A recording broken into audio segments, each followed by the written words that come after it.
Folks, I want to apologize because there's going to be there's so much email that I know I'm not going to get to, and it's just getting more and more impossible for me to do that.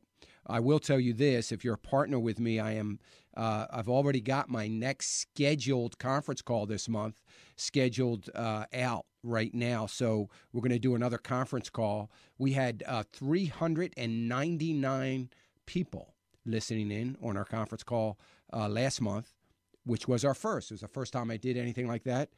We had some technical issues that I think we've got ironed out, so it's going to be a lot smoother and easier this time.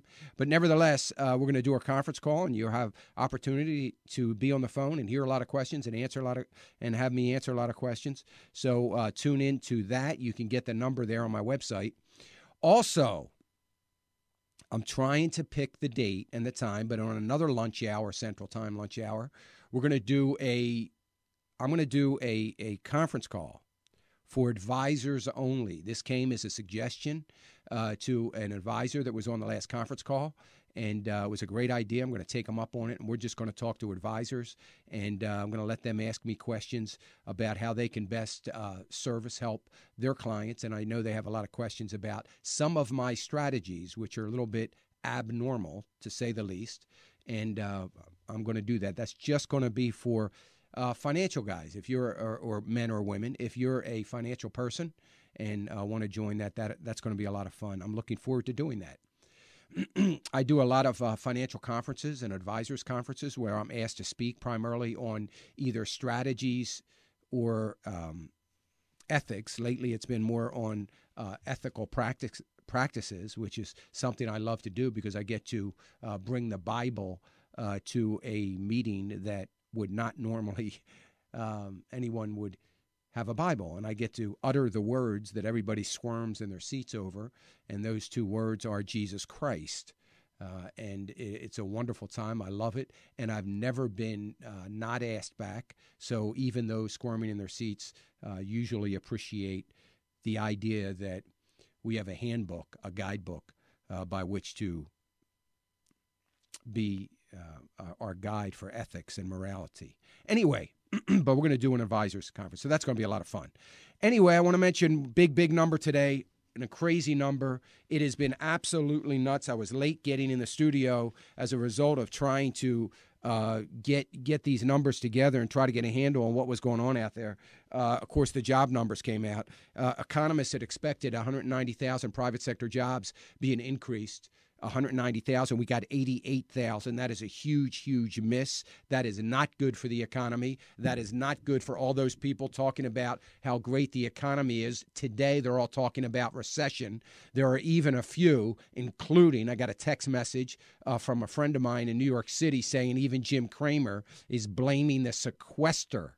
Are you kidding me? Come on. I'm going to get sick to my stomach if I hear anybody blaming the sequester for this job number. Anyway, some very interesting things. Of course, the Dow plunged.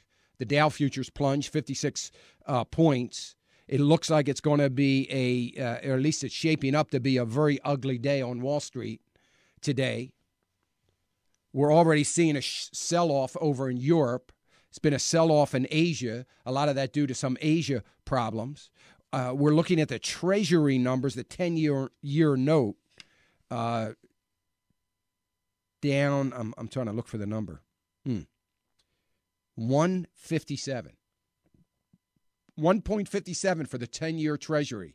If you're a senior citizen and looking for any time in the future to be gaining any money from your CD rates, right now it looks like you can forget about it until we see interest rates come up, but that plunging as well. It is an ugly day all the way around. The only bright spot is gold surged almost $18 on the news of the job numbers. Oil went down, so there's two bright spots. Oil's at 91.97, at least right now. Dollar is going down, as it should. Should have never been up to begin with, but nevertheless, dollar is going down. It is an ugly day. The unemployment rate, which is the only thing you're going to hear about in mainstream media, we see an unemployment rate go from 7.7% down to 7.6%. Now, let me just get this straight, folks, because I know this has got to be something you're thinking about. Let me just help you understand it. We've got 2 straight weeks of first-time unemployment claims being well over 350,000, 386 yesterday. We have a private sector unemployment jobs coming out for the month of March at 88,000.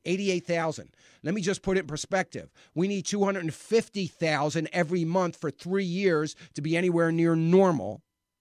Okay? We've got the unemployment rate moving down. How is that even possible? It is possible because the BLS, the Bureau of Labor Statistics, manipulated the number, in my opinion.